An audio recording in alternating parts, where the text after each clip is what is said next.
ES Audio. Hi, I'm Rochelle Travers, and this is the Evening Standard's Tech and Science Daily. Coming up, how cars are rewiring our brains. Now, let's get into it.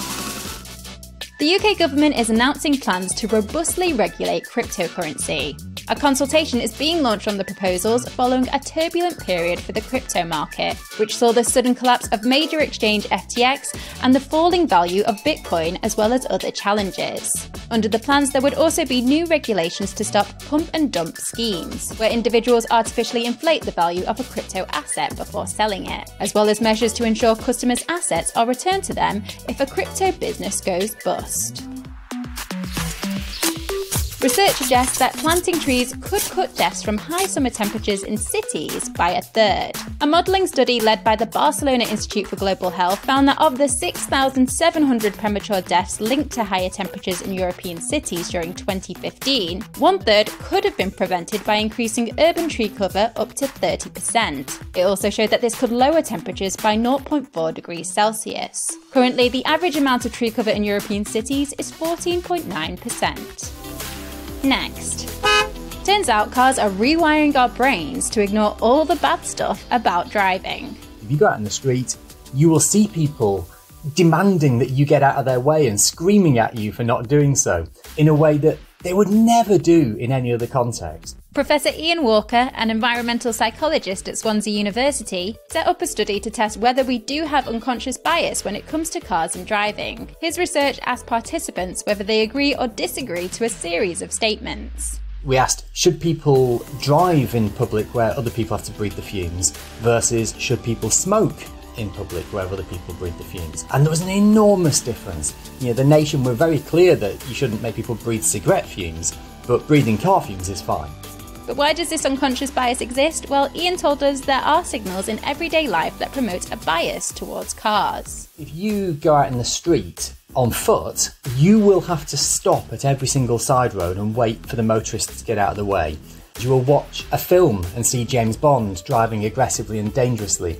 So at every level, from the high-level culture and media that we consume to your experience of walking down the street, at every one of those levels, you are essentially told car is king and this is how it is. Looks like it might be the end of the road for students cutting corners with ChatGPT. There's now a tool that can detect whether text was made using artificial intelligence. Teachers and employers will be happy to hear that the startup who created the chatbot, OpenAI, now offers a way of determining content produced using it. In a blog post, the platform said the AI text classifier will categorize text on a 5-step scale, ranging from likely to very unlikely. A newly accurate map of all the matter in the universe has been released by scientists. The analysis involved more than 150 researchers, including several from the University of Chicago, and is one of the most precise measurements ever made of how matter is distributed across the universe today. When the universe began, matter was flung outwards, gradually forming the planets, stars, and galaxies. This map can help scientists understand the forces that shaped its evolution. Let's go to the ads. Coming up, a bird charity's Twitter ban over woodcocks, and YouTube goes head-to-head with TikTok. Why not hit rate and follow in the meantime?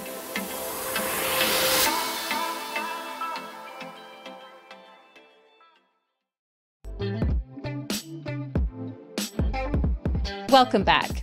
YouTube has announced it will start paying creators for publishing content through Shorts, a move which sees them go head-to-head with TikTok. To grow original content, TikTok launched the Creator Fund to pay those users with significant reach. So as well as receiving money for promoted content from brands, some TikTokers can actually get paid by the platform. YouTube Shorts will pay creators as long as they have 4,000 watch hours on non-Shorts content or 10 million views on public Shorts in the last 90 days.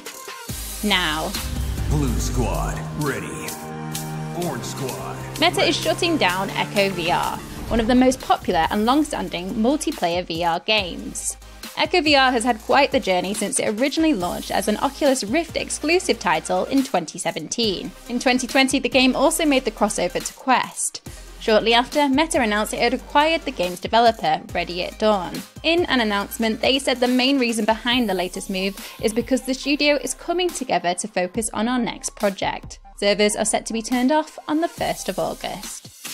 And finally, A bird charity was banned from Twitter for apparently posting too many photos of woodcocks. The British Trust for Ornithology was preparing for a nationwide survey of the threatened wader bird before it was locked out of the platform. News of what happened got the attention of the tech giant's CEO, Elon Musk, who tweeted it was ironic and how much wood could a woodcock?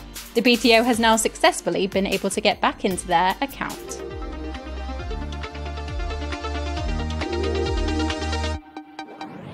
You're up to date. Come back at 4 p.m. for the Leader podcast from the Evening Standard. We'll be back tomorrow at 1 p.m. See you then.